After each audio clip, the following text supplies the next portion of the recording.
The Hankey and two other ships carried nearly 300 anti-slavery British radicals to Balama, an island off the coast of West Africa, where they hoped to establish a colony designed to undermine the Atlantic slave trade by hiring rather than enslaving Africans. Poor planning and a particularly virulent strain of yellow fever spread by mosquitoes decimated the colonists. Disease-ridden, lacking healthy sailors, and fearing interception by the hostile French, the colonists caught the trade winds to Grenada. The crew of the Hankey brought yellow fever into port with them, and it quickly spread throughout the West Indies. Subsequently, both the British and French military would suffer horrendous losses from the disease as they arrived to quell the slave rebellion in Saint-Domingue.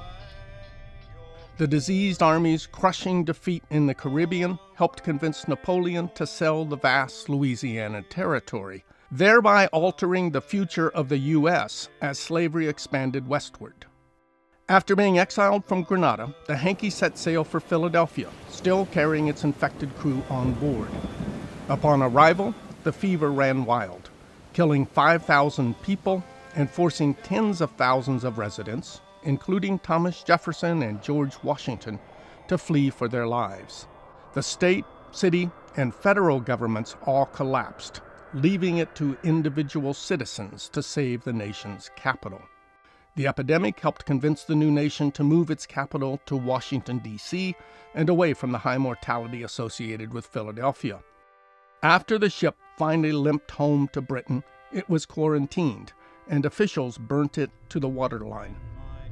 Ultimately, the Hankey caused a pandemic of yellow fever that killed hundreds of thousands of people on 4 continents. From the West Indies to the panic in Philadelphia, from the coast of Africa to the ship's final fiery grave on the River Thames. What began as a revolutionary mission of humanity in the shadow of slavery inadvertently triggered one of the most tragic and far-reaching chain of events that did nothing less than shape the path of modern history. All the way for